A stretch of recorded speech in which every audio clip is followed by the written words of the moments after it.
My husband never celebrated my birthday. He wouldn't even let me smile, because my birthday was also the anniversary of his childhood sweetheart's mother's death. Every year, he had to accompany her to the cemetery to mourn. Until today, when Cedric was once again preparing to attend the memorial service. He happened to see the birthday cake my family had specially ordered for me, and smashed it to pieces on the spot. Cakes can be eaten any day. Why insist on today? I took off my wedding ring and threw it away.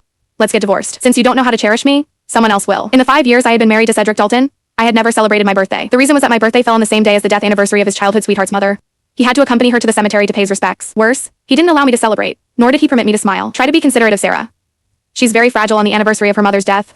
We'll celebrate after she's feeling better. Every time a friend cautiously asked if I could celebrate my birthday, I had to force a smile and say, let's just do it next time. Year after year, his promise was never fulfilled. That went on until one day, when Cedric, once again dressed in mourning attire to attend the memorial service. He happened to see the birthday cake my family had specially ordered for me, and he smashed it to pieces on the spot. You can eat cake any other day.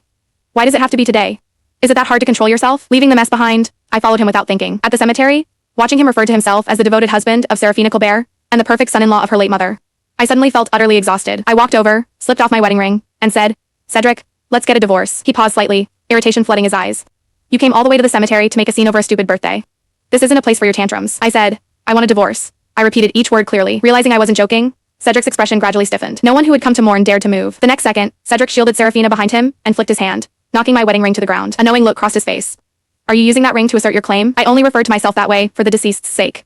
Are you really jealous of that? He always said the dead deserved the utmost respect. Every year on my birthday, there were no sunflowers I loved, only endless white chrysanthemums. There was no cake I longed for, only fruit offerings for mourning. There wasn't even a single happy birthday, not even a smile. Every time my mom called to wish me a happy birthday, I had to hide in the bathroom to answer, as if celebrating my birthday were something shameful. But he had never considered that I had no obligation to mourn for Seraphine's mother. I opened my mouth, but I could no longer find my voice. Seeing me silent, Cedric softened his tone and handed me a small bouquet of daisies.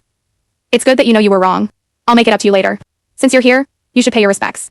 Mrs. Colbert was always good to you. Everyone in our social circle knew that Seraphine's mother had long despised me and had gone out of her way to push me out. Cedric knew even better.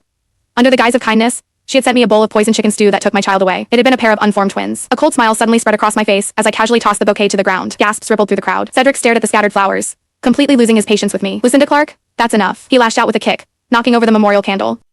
Hot wax splattered across my leg, and blisters rose almost instantly. Pain made me hunch over, cold sweat beating on my forehead. Cedric's breathing hitched for a moment, but the disgust in his eyes didn't lessen in the slightest. Sarah just joined the company and is still clueless. You'll mentor her. If you can't, then get out of the company. His gaze landed on my ID badge, the thing I treasured most, filled with threat. I pressed my lips together and feigned indifference. Fine. A flicker of surprise crossed his eyes, and then Serafina called him away to continue the memorial. Watching their intimate figures from behind, there was nothing left I didn't understand. I walked out of the cemetery and dialed a long-unused number. Please help me prepare a divorce agreement.